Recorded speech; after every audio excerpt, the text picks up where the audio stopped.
আশা কৰোঁ চবেই ভালে আছে, ময়ো ভালে আছোঁ। আজি লাইভৰ অহাৰ এটাই কাৰণ, অসমৰ মুখ্যমন্ত্ৰী হিমন্ত বিশ্ব শৰ্মাই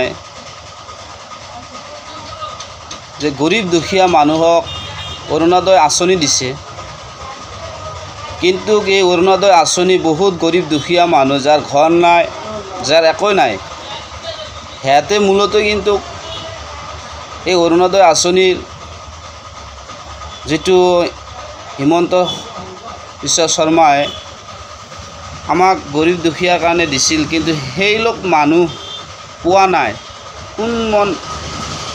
কোনগিলা মানুহ পাইছে, যিগিলা মানুহৰ আছে চব বস্তু, সেইগিলা মানুহ পাইছে। ইয়াৰ মূল কাৰণ হ'ল ৱাৰ্ডৰ যিবিলাক মেম্বাৰ আছে, এই মেম্বাৰগিলাৰ দুৰ্বলতাৰ কাৰণে, অৱহেলাৰ কাৰণে পোৱা নাই। মই এটা অনুৰোধ কৰিম যে এইবিলাক মানুহে যাতে, যিবিলাক মানুহ বেছিভাগ দুখীয়া মানুহ, যাৰ একোই নাই ক'ব গ'লে, সেইবিলাক মানুহে যাতে অৰুণোদয় আঁচনিবিলাক পায়। যিহেতু মামাই এই দুখীয়া মানুহৰ কাৰণে অৰুণোদয় আঁচনিবিলাক দি আছে।